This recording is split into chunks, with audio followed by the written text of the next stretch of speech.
Muy bien, lo que vamos a revisar hoy día son infecciones micóticas y parasitarias del sistema nervioso central. Como sabemos, las infecciones son múltiples: bacterianas, micóticas, parasitarias, y ahora tenemos hasta las infecciones por priones, ¿no? Que es algo sumamente interesante que estamos viendo en esta época. Las enfermedades de las vacas locas, han visto en la televisión, ¿no? Y otros tipos de priones que están produciendo nuevas enfermedades en nuestro planeta, sobre todo por la presencia de los fenómenos globales, no del cambio global, sino de los viajes, de la mejoría de la comunicación, el transporte, etc. Estas infecciones, en nuestro caso las micóticas y parasitarias, son muy frecuentes en nuestro país y en nuestro continente, ¿sí? Tenemos enfermedades que son endémicas, epidémicas, pandémicas en nuestra zona. Generalmente, por la diversidad de climas que tenemos y de variación geográfica, altitudinal que tenemos en nuestro país, sobre todo, ¿no? Que tiene 3 regiones: costa, sierra y selva, y que queda chica porque hay otras regiones a diferentes altitudes, como es dividida actualmente. Vamos a ver inicialmente las infecciones micóticas, principalmente estas, ¿no? Que son las más difundidas, las más incidentes, las más prevalentes. Tenemos la criptococosis, la Coccidioides mitis, la blastomicosis, la Paracoccidioides brasilensis, el Histoplasma capsulatum, el Aspergillus, la Candida sp y otras más. Empezamos revisando la criptococosis. Este hongo, la etiología viene por el Cryptococcus neoformans. ¿Qué factores de riesgo tenemos para esta enfermedad? Tenemos el estadio de ser portador de la enfermedad SIDA, enfermedad ya en estadio SIDA, cualquier tratamiento inmunosupresor, y también contacto con palomas. El contacto con palomas no es porque alguien tenga contacto con palomas se va a tener necesariamente la enfermedad, pero sí es un factor de riesgo. ¿Qué clínica nos va a producir este hongo?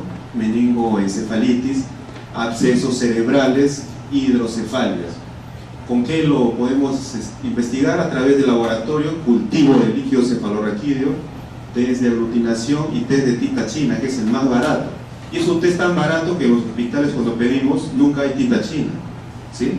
La tinta china es lo que antiguamente se hacían tatuajes, pero ahora ya no sé qué tintas son modernas. Los tatuajes son bonitos, ¿no? En mi época los tatuajes eran feos. ¿Y con qué tratamiento utilizamos antimicóticos como la anfotericina y fluconazol, lo cual para su tratamiento podemos usarlos en tratamientos únicos o en tratamientos combinados. Bien, tenemos imágenes del criptococo. Miren estas imágenes de tomografías, cómo producen lesión, producen efecto de masa, edema, distorsión de la arquitectura del encéfalo. Luego tenemos otra infección micótica, la coccidioidomicosis. Etiología: Coccidioides mitis. Factores de riesgo: estadio SIDA, igual tratamiento inmunosupresor y exposición a ambientes secos, no calurosos, sino ambientes secos. ¿Qué clínica tenemos? Igual meningoencefalitis, abscesos cerebrales y espinales, a diferencia del anterior, ¿no? Acá tenemos abscesos espinales y también hidrocefalia. Laboratorio: fijación de complemento. Tratamiento: fluconazol y draconazol. Acá tenemos algunas imágenes y algunas lesiones dérmicas que produce este hongo. Tenemos la blastomicosis sudamericana o paracoccidioidomicosis. Etiología: Paracoccidioides brasilensis. Factores de riesgo: desnutrición que conlleva a inmunosupresión clínica, meningoencefalitis, granulomas, hidrocefalia. Laboratorio: un poco complejo, no tenemos que hacer biopsia cerebral. Por eso el tratamiento es con anfotericina y clínico. La histoplasmosis es una de las micosis muy conocidas y difundidas. La etiología es el histoplasma capsulatum. Factores de riesgo: contacto con guano de gallinero o con la tierra, ¿no? Generalmente personas que trabajan en avícolas, en crianza de aves. La clínica: meningoencefalitis, abscesos cerebrales, espinales y accidentes cerebrovasculares, ¿sí? Esto lo diferencia de los anteriores. Laboratorio igual, fijaciones de complemento, cultivo. Tratamiento: como son hongos, igual que todos, con anfotericina B, seguido de itraconazol, y en este caso en la histoplasmosis las recaídas son comunes. Imágenes del histoplasma y imágenes cómo va a infestar la sustancia del encéfalo. Bien. Imágenes en anillo difundidas, ubicadas difusamente tanto supra como infratentorial. La aspergilosis, producida por el Aspergillus fumigatus. Factores de riesgo: paciente con trasplante. Generalmente en ello lo encontramos. Clínica: MEC, abscesos cerebrales y accidentes cerebrovasculares. Laboratorio: cultivo. Tratamiento: drenaje quirúrgico y voriconazol, que es un medicamento que frecuentemente no lo tenemos, ¿no? Y miren qué forma tiene esta micosis.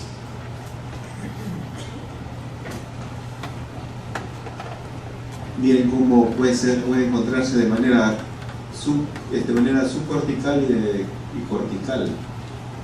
Podría originar diagnósticos diferenciales con otras enfermedades, como quizás con la neurocitosis gigante. La candidiasis es en sí la micosis más difundida, existe en todo el planeta, vive en nuestro cuerpo, ¿sí? Y su etiología es la Candida albicans. ¿Qué factores de riesgo tenemos? Todo aquello que nos lleve a una disregulación inmunológica, pero principalmente prematuros, uso prolongado de antibióticos, aquellas personas, aquellos familiares que paran comprando por cualquier dolor, compran su antibiótico, sobre todo las damas, las señoras que usan antibióticos. Entonces, con eso disminuye la flora normal que nos protege y la cándida que vive en nuestro cuerpo prolifera. Entonces empiezan a tener infecciones por cándida. La presencia de catéteres en personas que usan hemodiálisis. Y la clínica neurológica puede producir igual abscesos cerebrales únicos o múltiples y aneurismas micóticos. O sea, la clave en el examen es que diga aneurismas micóticos, ¿sí? Aneurismas micóticos. ¿Qué laboratorio tenemos? Cultivo y observación directa de líquido cefalorraquídeo, drenaje quirúrgico, voriconazol. Porque si hacemos una pregunta y dice todo lo demás puede ser general, pero tiene que estar lo específico, lo que es aneurismas micóticos. Miren, esta es una ecografía y esta es una tomografía. Esto es una resonancia donde observamos abscesos por cándida, pero múltiples, difundidos en la parte subcortical de nuestro encéfalo. Luego tenemos infecciones parasitarias. Nosotros somos muy ricos en infecciones parasitarias. En nuestro país tenemos todos los parásitos. Somos una zona rica para los que les gusten las enfermedades infecciosas tropicales. Siempre nos visitan de otro lado porque acá encontramos todo. Solamente nos falta tener ébola. Ébola es lo único que nos falta. De todo lo demás ya hemos tenido. Fiebres hemorrágicas, hantavirus, todo. Solo ébola. Alguien tiene que viajar al África y traer un par de virus. eso nos falta. Miren, tenemos las amebas, infecciones parasitarias. Tenemos amebas como la entamoeba histolítica, la Naegleria fowleri, la Cantamoeba sp y la Balamutia mandrilaris. En amebas, de esta la más famosa que vamos viendo en la televisión cada rato, ¿cuáles son? La Naegleria fowleri y la Cantamoeba sp, que están de moda, no son las bacterias. ¿Qué bacterias? Las que comen chupacerebro, come cerebro, las que salen en la televisión, esas. Y la entamoeba histolítica, que produce lesión en el aparato gastrointestinal también, ¿no? Pero también produce lesión en el sistema nervioso. La Balamutia mandrilaris.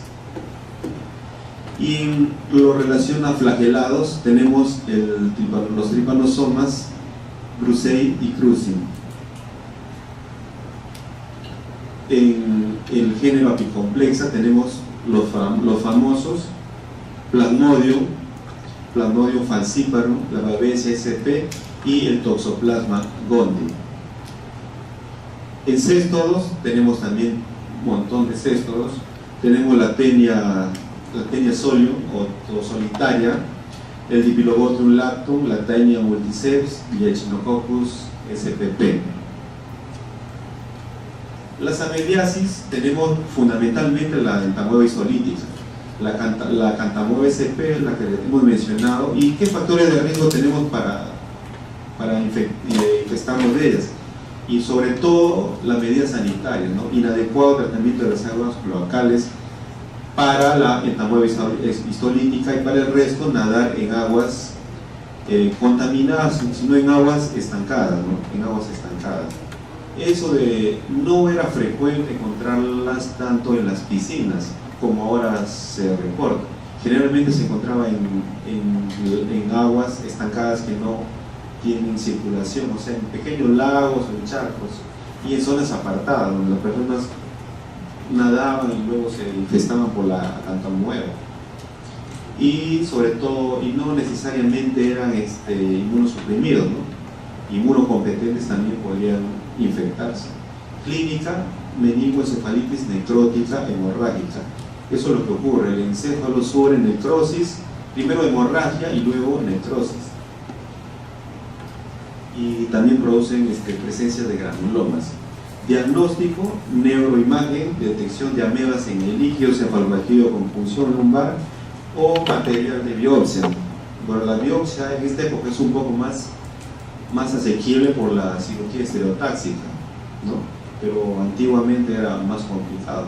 Entonces con el neuronavegador determinan un punto y entra la aguja, y en esa coordenada saca la biopsia. Claro que tampoco está eso disponible en todos los hospitales. Y lo que sí es efectivo es el dosaje de anticuerpos, ¿no? La serología de anticuerpos, de inmunoglobulina M. Tratamiento: metronidazol para la entamoeba histolítica. Miren las imágenes de miren esta ameba, cómo produce lesión, un efecto de masa.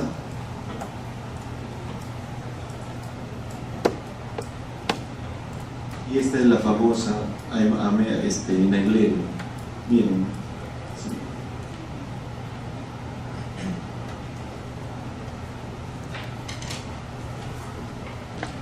Esta también es esta es una infección por Balamutia mandrilaris. Miren cómo produce una lesión circunscrita que produce edema, produce zonas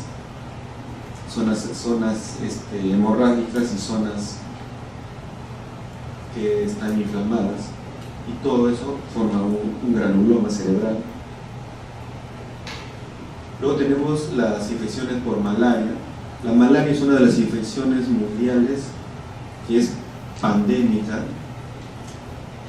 y causa más muertes que las demás enfermedades. Como es pandémica y la gente muere, no pasa nada, ¿no? A diferencia del VIH, que bueno, en un tiempo también era gran noticia, el VIH, la gente moría, pueblos se habían desaparecido por el VIH, pero la malaria o la tuberculosis matan miles de personas todos los días. Por lo menos mueren 3 personas por, creo que es por minuto, sobre todo en Sudáfrica. Poblaciones enteras han desaparecido. Y en nuestra zona, en nuestro país también la malaria es endémica. Es endémica en la selva, en la parte norte de nuestro país, y tenemos todos los tipos de malaria: la malaria vivax, la malaria falciparum, la malaria vivax y el ovalio. Tenemos todos los tipos. El Plasmodium falciparum o malaria por Plasmodium falciparum es la más grave, es la que produce generalmente complicaciones severas que nos pueden llevar hasta la muerte, ¿sí? El Plasmodium vivax, los cuadros, el Plasmodium vivax es más conocido como la malaria terciana, que da fiebre más o menos cada 3 días con escalofríos y luego pasa y así, se llama fiebre terciana. Lo importante de la fiebre terciana o malaria por vivax es que produce cronicidad. Los Plasmodium pueden vivir en el hígado y producir infección y reinfección y reinfección. Eso es importante en la malaria vivax. Luego los otros tipos, puede haber también mixta, puede haber malaria falciparum o malaria vivax, ¿sí? Los demás tipos son poco frecuentes, pero los dos son más incidentes. Una malaria puede ser prevalente. ¿Qué dice el doctor? El último, doctor. ¿Cuál es tu nombre? Jonathan. La malaria puede ser prevalente. Un caso de malaria falciparum puede ser prevalente.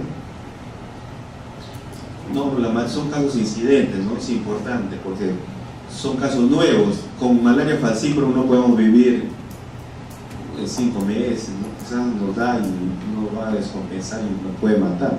Generalmente son casos incidentes. Entonces, lo importante es que la malaria se transmite a través ¿de qué?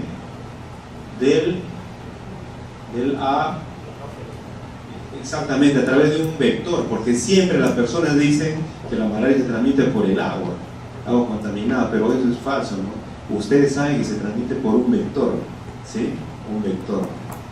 ¿Cuál es el vector? El Aedes aegypti, muy bien. No, el Aedes aegypti es el vector del dengue, es el ¿qué? Anófeles, ¿no? Es el anófeles. Y es un zancudo que él vive sin agua, vive en zonas cerca a los ríos, o sea, por ahí vive, a las zonas, a los lagos, charcos. ¿Y qué clínica produce en el cerebro? En el cerebro, el sistema nervioso puede producir eso, encefalopatía aguda, puede producir psicosis. La encefalopatía puede llegar a necrosis y hemorragia y puede producir hasta convulsiones. Todo eso produce la malaria. Miren este cerebro, ven un punteado. Nuestro cerebro no es así, ¿sí? Al menos de ustedes su cerebro no es así. Quizás el mío puede estar ya con unos punteaditos por ahí, pero estos son puntos hemorrágicos y necróticos. Cada uno de esos puntos hay neuronas muertas.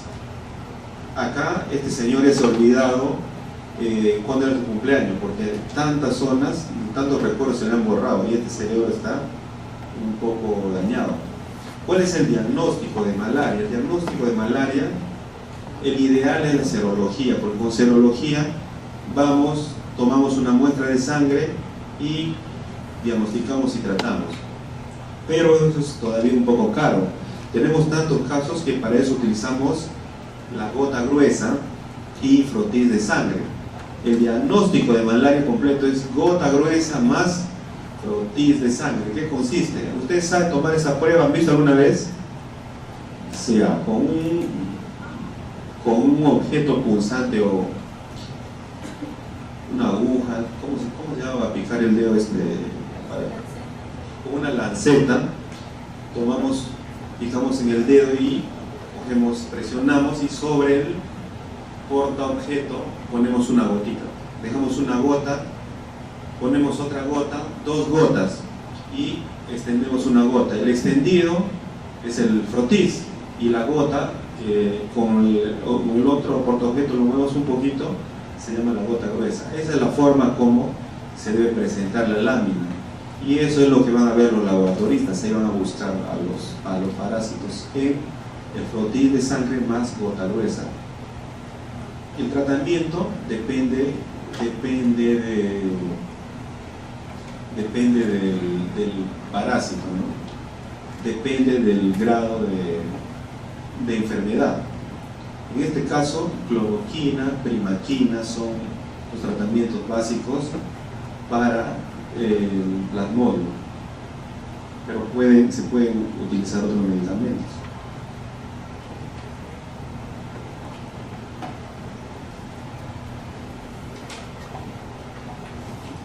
La toxoplasmosis. El toxoplasma es otra infección sumamente frecuente. Generalmente aquí asociamos la toxoplasmosis. ¿A quién? ¿A qué animal? Al gato, ¿no? El pobre gato es estigmatizado porque toxoplasmosis por el gato, le echan la culpa al gato. Peor si es gato negro, ¿no? Más pobre gatito. Pero puede ser un factor, pero es poco frecuente que sea el culpable de esta infección. La infección producida por el Toxoplasma gondii. Miren cuáles son los factores de riesgo: exposición a fuentes de ovocitos o ingesta de carne mal cocida, embarazo e inmunosuprimidos. Estos son factores de riesgo, ¿sí? ¿Qué clínica nos va a producir? Principalmente la clínica más visible para este parásito es durante el embarazo, y sobre todo cuando en el periodo de organogénesis, y luego también al final, porque puede producir daños congénitos. Ya también fuera del útero podemos tener encefalitis, convulsiones, o lo que se estaba diciendo, infecciones intrauterinas. El diagnóstico es serológico. Tratamiento: sulfadiazina, pirimetamina y el ácido folínico. ¿Cuál es el problema con la toxoplasmosis? Yo recuerdo, ya tengo 20 años de médico, y desde esas épocas, hace muchísimos años, no había el tratamiento para toxoplasmosis. Hasta ahora no hay, ¿sí? Hay que estar importando, pedir a tus amigos de Colombia, de otro lado, porque no tenemos, no está a la disposición. O si alguien tiene un poquito por acá, otro poquito por allá. Espero que cuando alguno de ustedes esté en esto, sean ministros, ya se pueda traer esa medicina. Miren, un niño con hidrocefalia. Esto ocasiona la toxoplasmosis, hidrocefalia, con el respectivo daño encefálico, disminución de la corteza cerebral. Este punteado en los rayos X, miren en la calota ósea, acá existe como un punteado blanquecino, producido por la toxoplasmosis.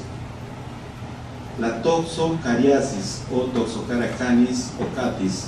¿Por qué? Porque viene de los gatos y de los perritos, ¿no? ¿Qué factores de riesgo? Huevo de toxocara en la tierra. La clínica de la toxocariasis: meningoencefalitis, mielitis, neuritis óptica y granuloma cerebral. ¿Qué es lo importante acá? Estas dos cosas, ¿no? Mielitis, neuritis óptica. Diagnóstico: anticuerpo, tratamiento con albendazol. Todas las infecciones deberían diagnosticarse con anticuerpos, sería lo más fácil, lo ideal. Tratamiento: albendazol. La equinocosis. Etiología: Echinococcus granulosus. Factores de riesgo: exposición a huevos de cánidos. Clínica: hipertensión endocraniana. Diagnóstico: neuroimagen y serología. ¿Cuál es el tratamiento de la equinocosis? Exéresis.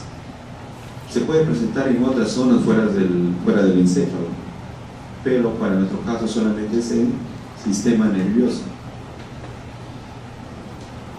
Luego tenemos una infección que es muy frecuente en nuestro país y es la neurocisticercosis.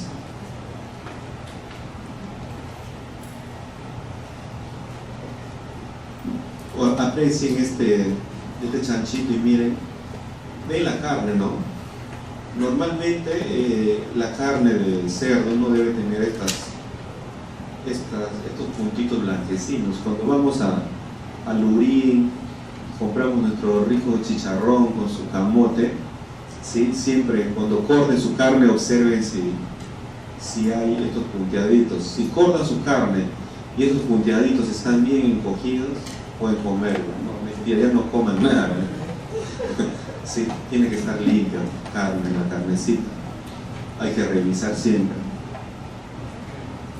Entonces, la neurocisticercosis está producida por este organismo, y es un periodo, es parte del ciclo vital de este organismo que finalmente se convierte en la tenia o solitaria, ¿sí? Es famosa, ¿no? Se han escuchado. Algunos de ustedes habrá tenido su tenia o solitaria cuando era niño, y quizás siga vivo hasta hoy día porque puede medir hasta 2, 4, 5 metros de longitud, ¿sí? Miren, ¿cómo es el ciclo de este organismo? Uno, tenemos el humano. Nosotros podemos ser el hospedero final. El hospedero final de la teniasis o de la tenia solitaria, y la tenia está en nuestro organismo. En un momento, el humano infectado, cuando hace sus deposiciones, a veces al aire libre, o a veces contamina contamina con el agua de los desechos humanos, se van a contaminar las plantaciones, etc. Y va a producir las proglótidas, va a producir los huevos que están activos, y el huésped intermediario, que también puede ser el mismo hombre o puede ser otro animal mamífero, va a ingresar a su organismo, y en ese momento es cuando van a atravesar la barrera hematoencefálica y se va a convertir en un quiste, y se convierte en cisticercosis. Para nuestro caso, cisticercosis cerebral, pero la cisticercosis se puede ubicar en el músculo, en los ojos, en la médula espinal, ¿sí? Se puede ubicar en diversos lugares. Si como todavía no somos caníbales no nos podemos comer en pedazos, pero sí el chanchito que, por ejemplo, ingiere esto también va a tener cisticercosis. Por ejemplo, este chanchito tiene cisticercosis muscular, ¿sí? Tiene cisticerco ahí, y viene doña Panchita y se lo lleva para Lurín, y en Lurín está el rico chicharrón, 1 kilo de chicharrón, pero con su cisticerco. Entonces, cuando comemos este alimento contaminado, una vez que ingrese al tracto digestivo, se va a producir su liberación y se va a convertir en la tenia. Nuevamente se produce el ciclo. En conclusión, el hombre puede ser huésped final, ¿para qué cosa? Para tener la teniasis, pregunta. Y puede ser huésped final para qué, perdón, el huésped final para la teniasis y el huésped intermediario para la neurocisticercosis, ¿sí?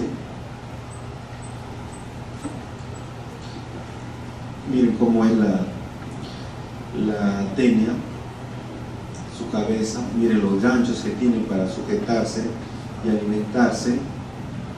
Esto es la estróbila, donde están todas sus troglótidas, y miren cómo en el cuerpo de esta tenia tiene vellosidades y produce secreción que lesiona las paredes del aparato digestivo. Al lesionar la pared del aparato digestivo, por ese lugar donde la tenia se va a alimentar, ¿sí? Y miren cómo está esta tenia, está embarazada. Pero es linda esta tenia, ¿no? Es un organismo muy interesante. Y miren, estos son los huevos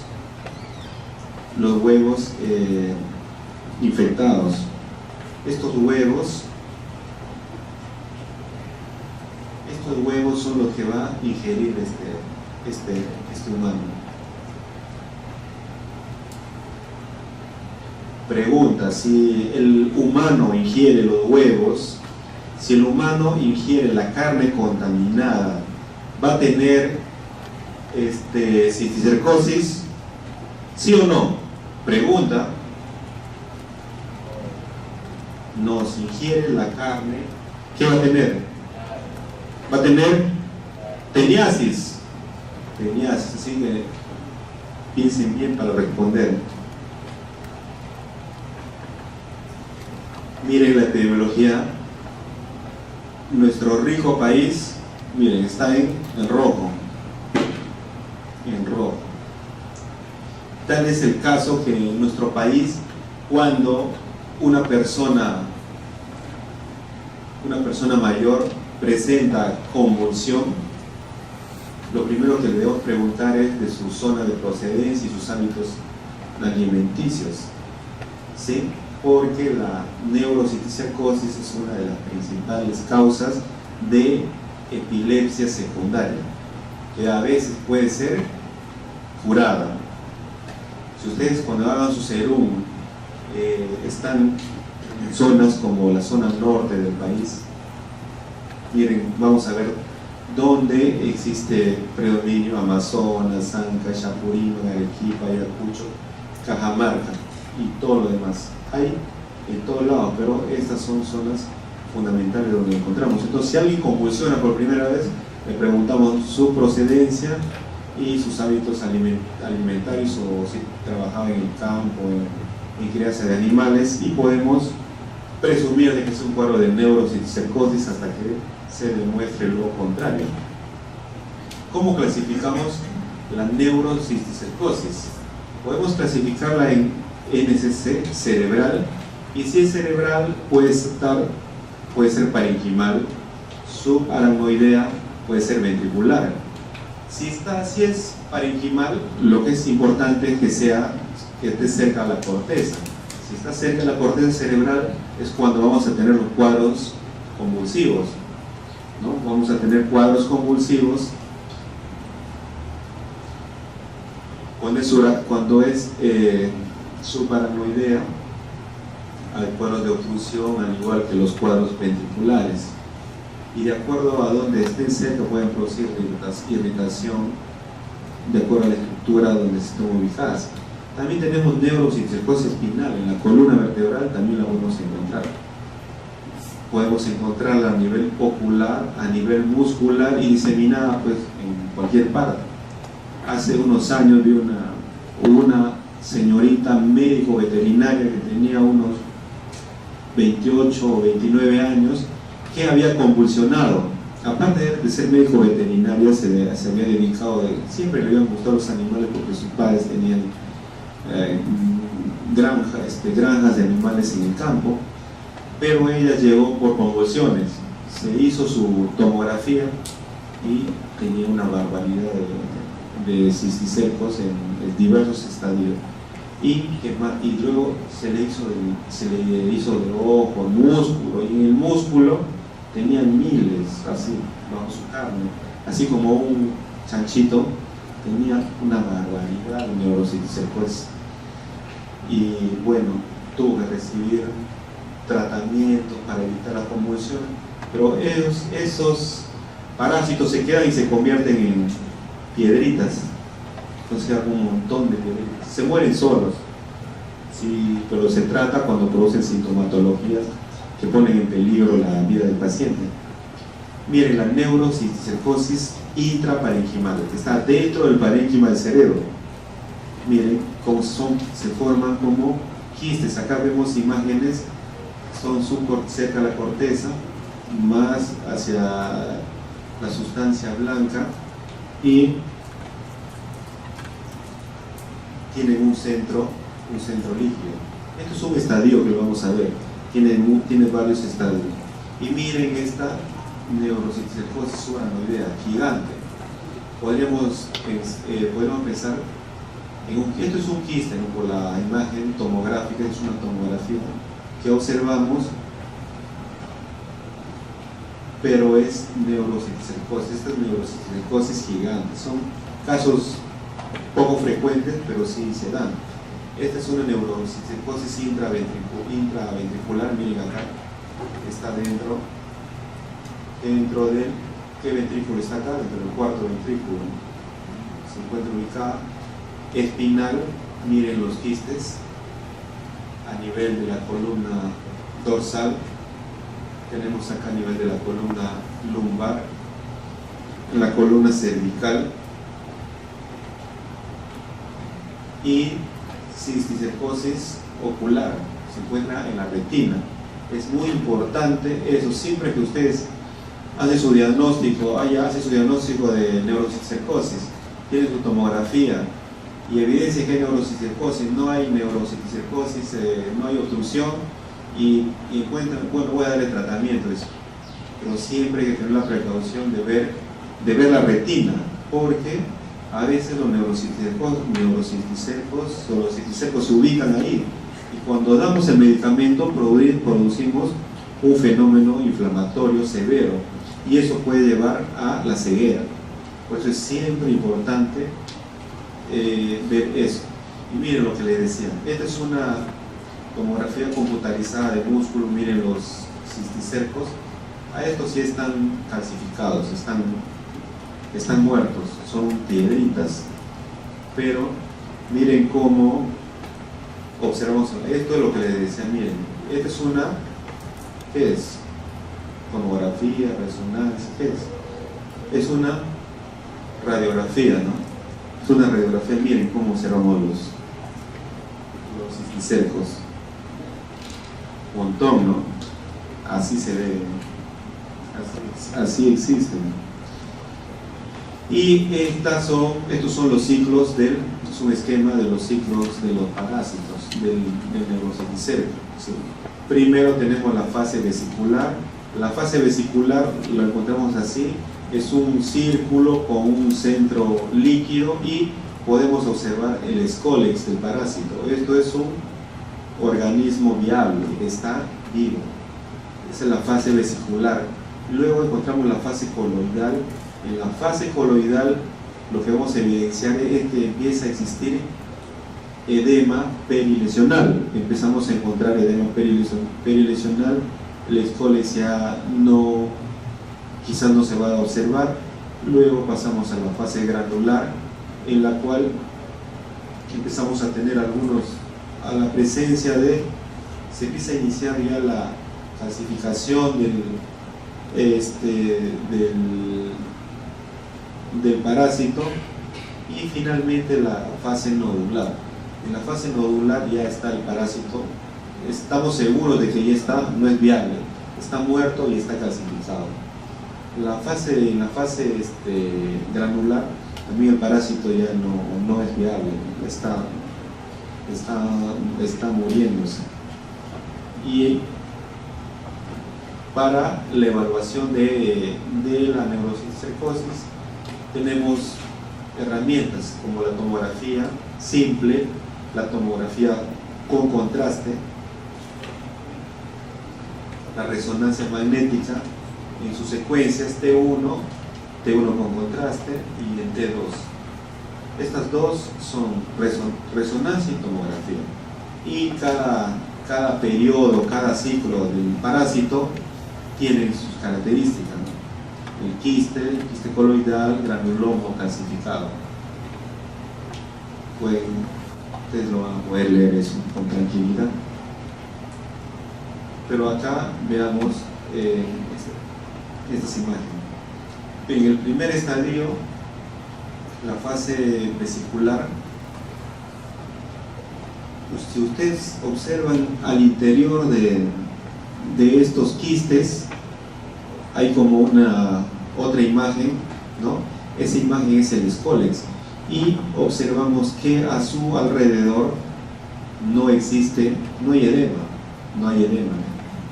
La reacción antigénica todavía acá es leve, y esta es una resonancia. En el segundo estadio existe edema, y alrededor hay un reforzamiento en forma de anillo alrededor de la lesión. Donde esté intraparenquimal hay un reforzamiento.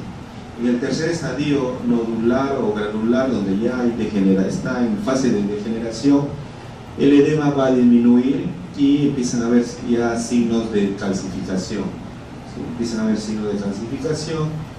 En el último estadio ya hay involución, la calcificación es presente y podemos observarla. Si es en tomografía va a ser así, ¿no? En tomografía va a ser así, hiperdenso. Y si fuera en resonancia va a estar así, como esto. Para nosotros saber si esto es, si encontráramos solamente una imagen así redondita y negrita o hipodensa, no es suficiente para saber si está en su fase inicial o está en su fase terminal. Más aún si no vemos nada de escólex, tenemos que valernos de la secuencia del T2. Si es en el T2, esto se va a ver así, brillante, ¿sí? Eso ya lo vamos a ir viendo seguro en las prácticas. En las prácticas en los hospitales vamos a ver esta secuencia muy interesante. Acá una persona con diversos estadios. ¿Qué estadio es este? Tiene el escólex. Es el primer estadio. Es el primer estadio. Muy bien, el segundo estadio. ¿Por qué es el segundo estadio? Ya hay edema y hay un reforzamiento en anillo, ¿cierto? Luego veamos por acá esto, tercer estadio, ¿no? Miren, acá está ya, ahí empieza a haber degeneración, ha disminuido el edema y empieza a haber signos de calcificación. ¿Y esto qué es, una tomografía o una resonancia? ¿Qué es esto? ¿Por qué? Porque dice acá Gadolini. Sí, es una resonancia. Mi grupo sabe por qué es resonancia, ¿no? ¿Sí? Muy bien, excelente.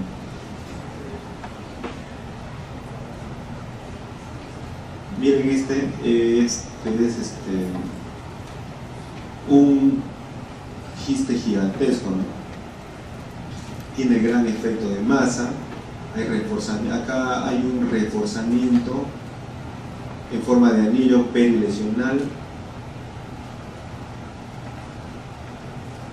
El tratamiento para esto es quirúrgico, ¿no? Como está cerca a la corteza, hay que drenarlo porque está haciendo efecto de masa y está produciendo compromiso de las funciones de acuerdo a la ubicación funcional de la corteza cerebral.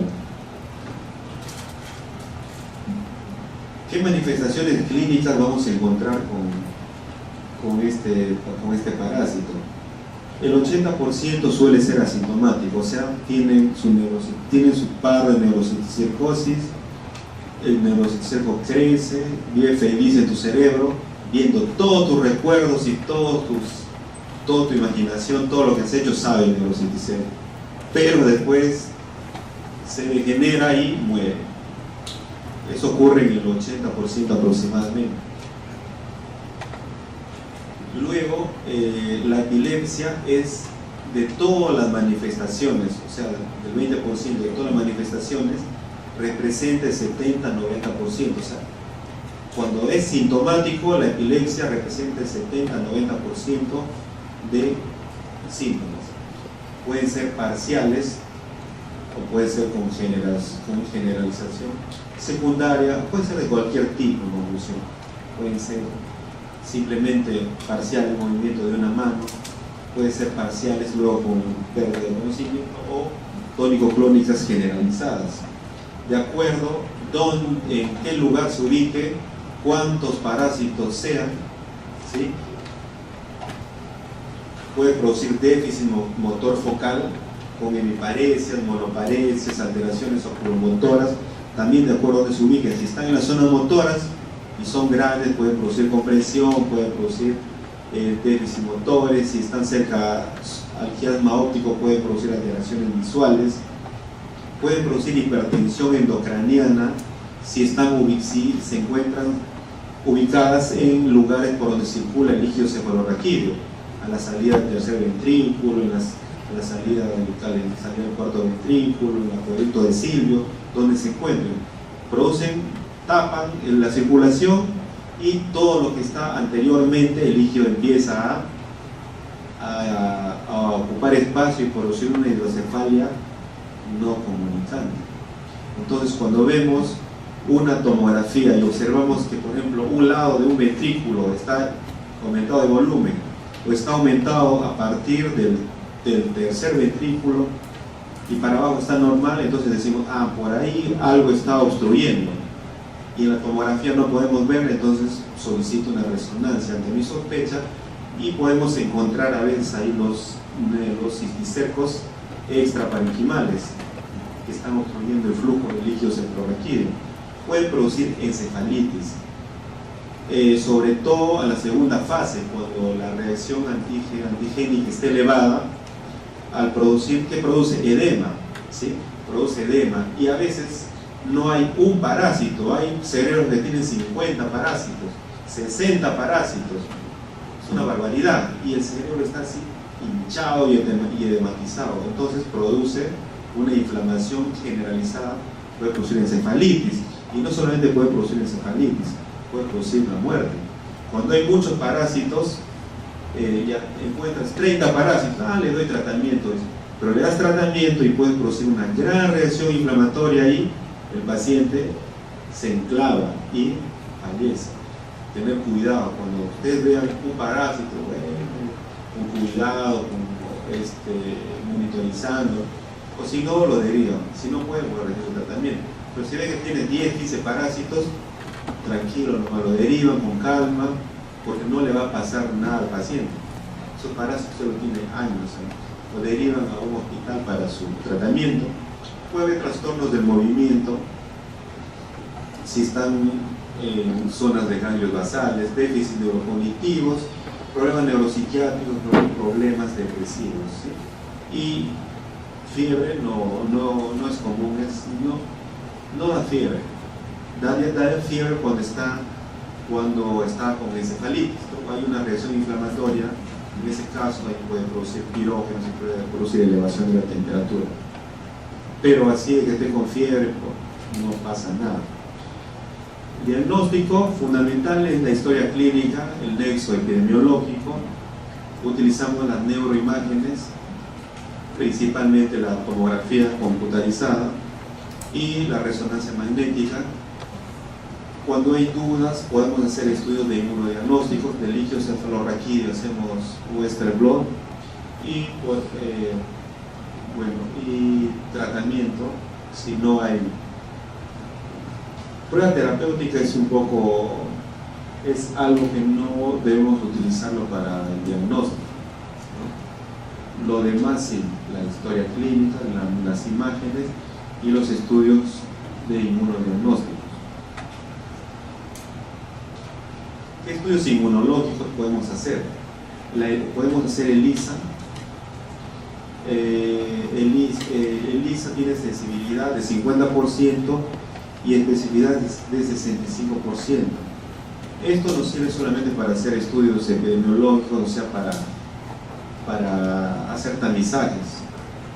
Pero podemos hacer también este inmunoblot que tiene sensibilidad de 90% y especificidad cercana al 100%, con un único quiste. Miren, un único quiste parenquimal es sensible al 25%. Limitaciones, es positiva en teniasis, y en nuestra zona, por ejemplo, puede perder valor porque existe la teniasis y nos pueden dar falsos positivos.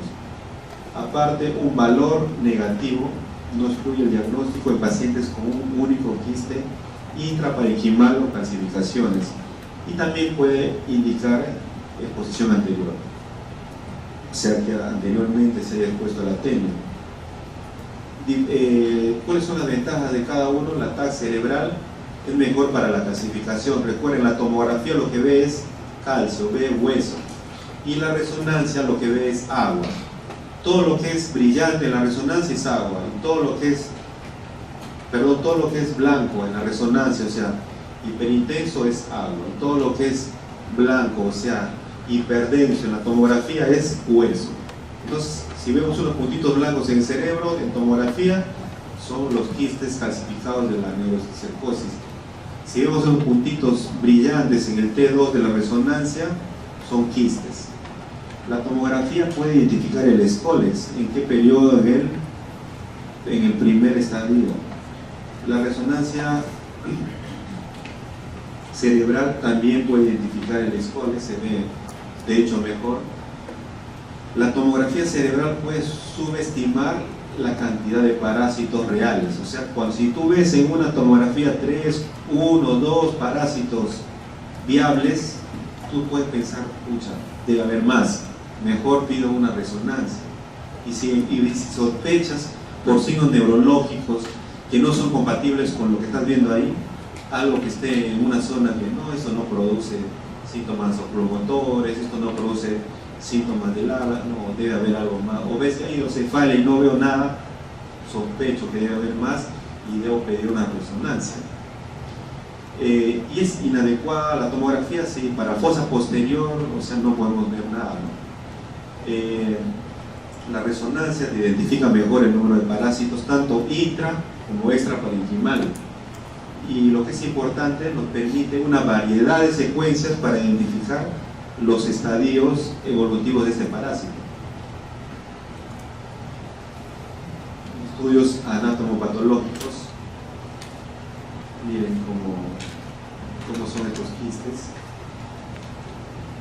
Cuando hay estos quistes, por ejemplo estos que están en el cuarto ventrículo, que están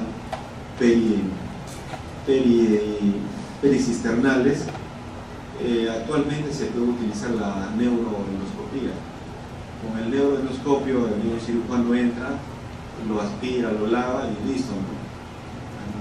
Cosas que antiguamente no se podrían hacer, porque hay zonas donde a veces la medicación no va a surtir efecto y pueden poner en peligro la vida del paciente. Tenemos criterios para el diagnóstico de neurocisticercosis: criterios absolutos, criterios mayores, criterios menores y criterios epidemiológicos. También tenemos definitivos y probables. Esto ustedes lo van a revisar. ¿Y qué tratamiento utilizamos para este parásito? Al iniciar el tratamiento, el tratamiento específico, si utilizamos como medicación albendazol o praziquantel, pero el tratamiento necesita de varias cosas. Necesitamos desfocalización del paciente. ¿Qué quiere decir eso? Buscar si tiene alguna infección dental, urinaria, pulmonar, dérmica, intestinal, porque vamos a inmunosuprimir a nuestro paciente a veces vamos a utilizar esteroides. Tenemos que descartar cisticercosis ocular, porque podemos producir lesión permanente, ceguera, por el tratamiento o por la presencia del mismo parásito. Sin tratamiento puede producir desprendimiento de la retina, lesiones oculares, y debemos valorar la corticoterapia adyuvante. Por eso desfocalizamos, porque vamos a utilizar corticoterapia en muchas oportunidades. el inicio del tratamiento debe ser hospitalario, ¿sí? Hospitalario. Sobre todo si tenemos muchos parásitos. Bien, el tratamiento antiparasitario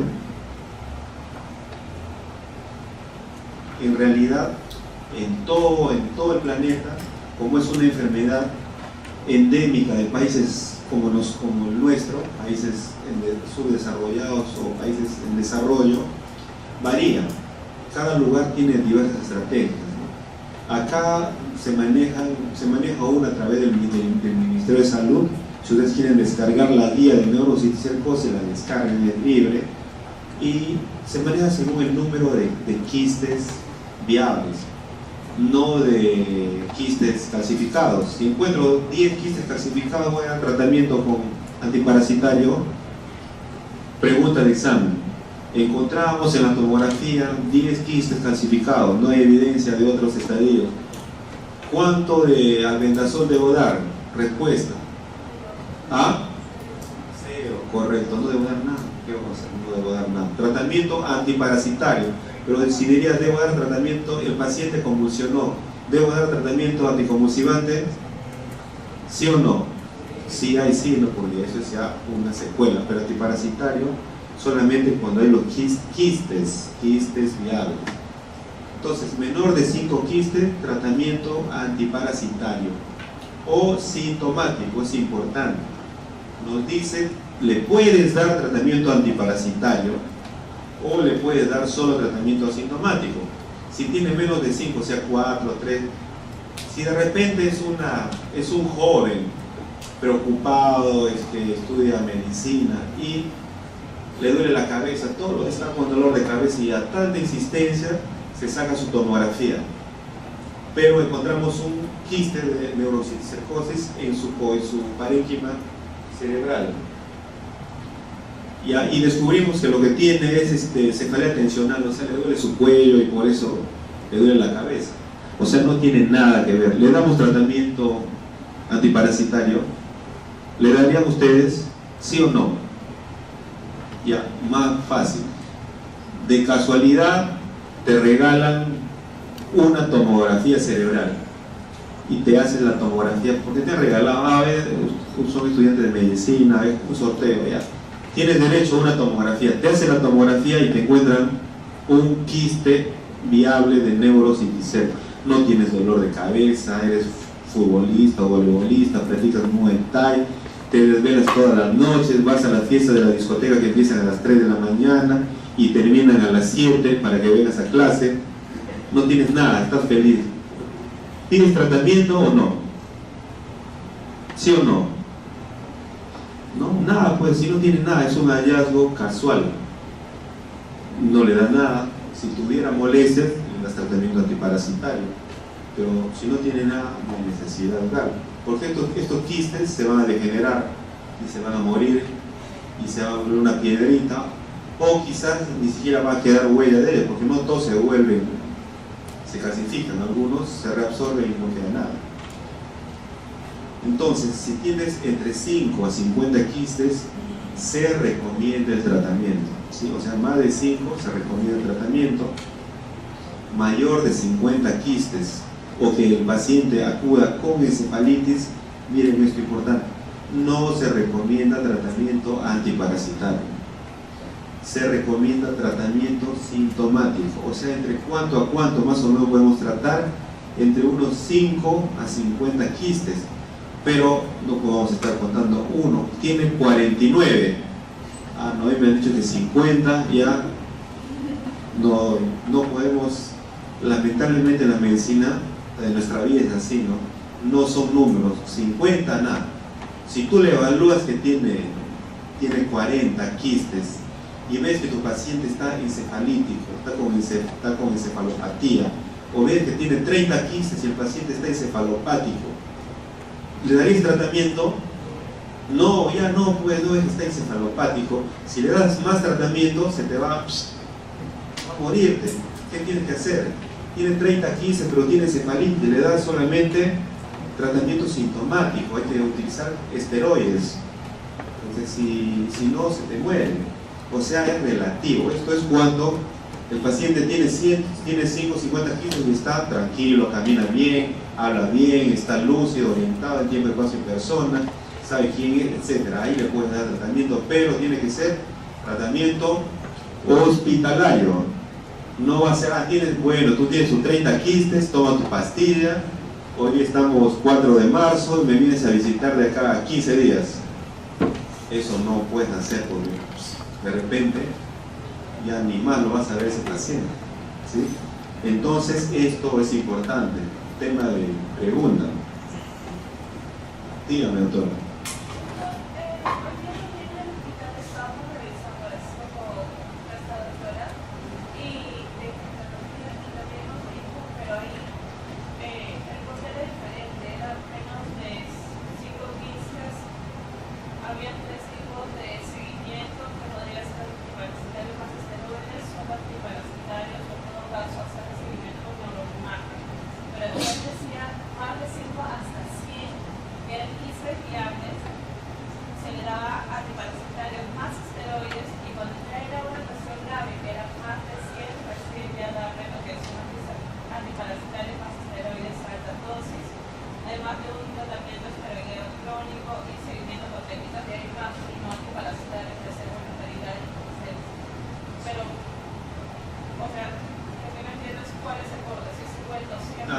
Ya. Sí, lo que pasa es que los cortes son diferentes. Donde nosotros debemos guiarnos es de la guía del Ministerio de Salud. Sí, por eso debemos guiarnos de la guía, ¿sí? Es la misma. Esta es de... Sí, pero mira, las guías es una guía internacional. La guía que debemos usar es la que descargamos del Instituto de Ciencias Neurológicas, es la guía aprobada por el Ministerio. Las guías de otros países o de otras revistas son modelos. Esta de acá no es una guía la única. Existen otras guías donde los cortes son 30, donde los cortes, como las que ustedes han revisado, son 100, pero cualquiera de ellas son válidas. Pero en neurología, cuando das el tratamiento, tú no puedes decir, como mi guía dice 100, si mi paciente tiene 99 quistes, o mi paciente tiene menos, tu guía dice 100, pero tu paciente tiene 30 quistes viables, pero está haciendo encefalopatía, tú no vas a hacer lo que la guía te está diciendo. Tienes que evaluar el estado del paciente. La guía solamente nos ayuda, nos orienta, ¿sí? Mira, en este caso, si este paciente, si mi punto de corte fuera 100 quistes, por ejemplo, y diría se recomienda tratamiento antiparasitario, tendrías que evaluar cómo está su estado mental del paciente.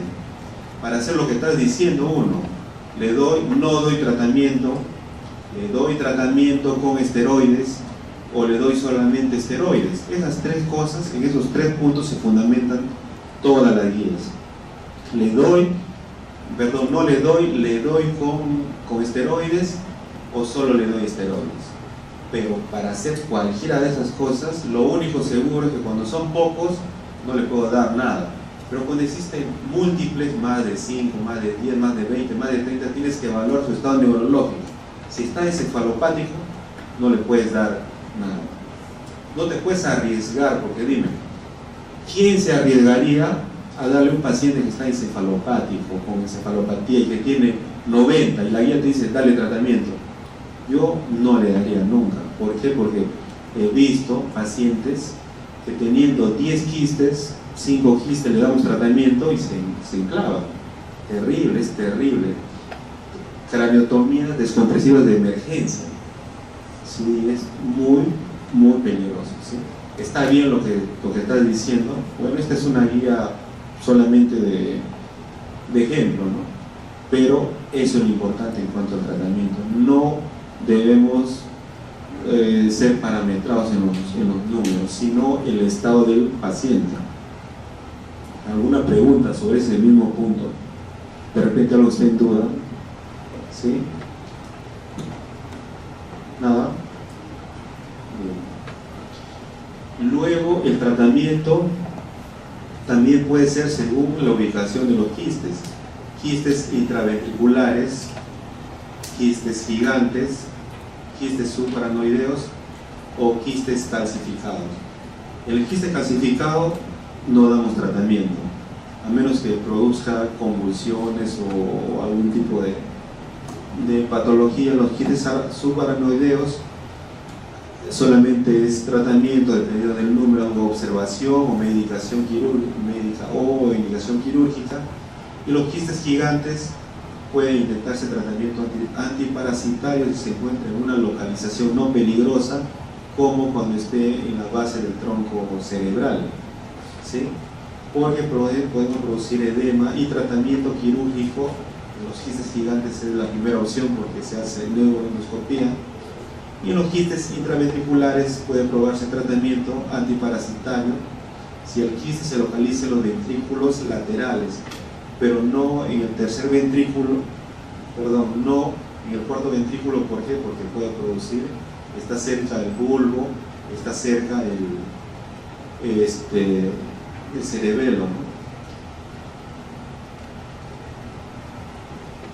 Bueno, el tratamiento médico antiparasitario tiene estas contraindicaciones. La encefalitis, ¿no? Está contraindicado si el paciente tiene encefalitis. Si usted viene que su paciente está con encefalitis, no se les ocurra dar tratamiento antiparasitario, por más de que cualquier ya lo diga, porque ahí está contraindicado, ¿sí? Luego es controversial en los quistes subaranoideos por su ubicación y en los ventriculares. Otra cosa que también es controversial en el tratamiento de la neurocisticercosis son las dosis de medicamentos. En nuestro país existen estudios hechos por diversas escuelas, Cayetano, San Marcos, en cuanto a las dosis y la frecuencia y las combinaciones de medicamentos. Se utiliza albendazol y praziquantel como tratamiento específico. Se ha utilizado albendazol en dosis únicas, en dosis semanal, en dosis quincenal, en dosis mensuales, etc. Se ha utilizado praziquantel, se han utilizado los dos combinados, pero cuando se combinan los dos se obtienen según los estudios, lo mismo. No hay mucho beneficio utilizar los dos. Por eso se prefiere usar el albendazol. ¿Por qué? Porque el albendazol tiene menos costo, es más fácil de obtenerlo. El praziquantel es un poco más difícil de obtener y un poco más caro. En el seguro se utilizaba un tiempo en el salud, pero igual ahora se usa albendazol. ¿Cuál es la dosis? 15 miligramos kilogramo por día, en 2 a 3 dosis diarias durante 3, 7, 8, 15 días. Esto es un parámetro. Se puede repetir nuevamente el tratamiento. Miren, esto ustedes tienen que aprenderlo, pero lo demás que les digo está entre paréntesis, ¿sí? El tratamiento, con esto no quiere decir que el paciente se cure. A veces tú le das un tratamiento, evalúas o haces seguimiento imagenológico, ¿sí? Porque el seguimiento tiene que ser imagenológico, lo vas haciendo a los 3 meses, a los 6 meses, al año, y si tú observas en esos seguimientos de que no hay beneficio, sigue igual, puedes volver a medicar al paciente, ¿sí? Y dependiendo del número de quistes, utilizamos la corticoterapia para evitar ¿qué cosa? Para evitar el edema, para evitar la reacción inmunológica y para evitar la encefalitis, ¿no? Utilizamos dexametasona de 8 a 24 miligramos día, o a estas dosis por kilo de peso, en 2 a 4 dosis. Generalmente podemos utilizarla más cómodamente en 3 dosis, generalmente vía endovenosa. Se recomienda el control de la resonancia a los 3, a los 6 y a los 12 meses.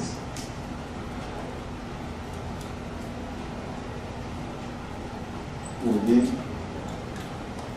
¿Alguna pregunta sobre los parásitos? Nada. esquema se va a ser usado para el examen o lo basamos en...? No, ustedes se basan en las clases. Ok. Sí, ustedes chicos lean, usen artículos. En el Perú se investiga bastante sobre neuropsicosis. Lean todos los artículos que hay, investiga Tuso, García, que son de Cayetano. Hay un montón de artículos sobre este tema. Y como les digo, van a encontrar tratamientos únicos, combinados por tiempo.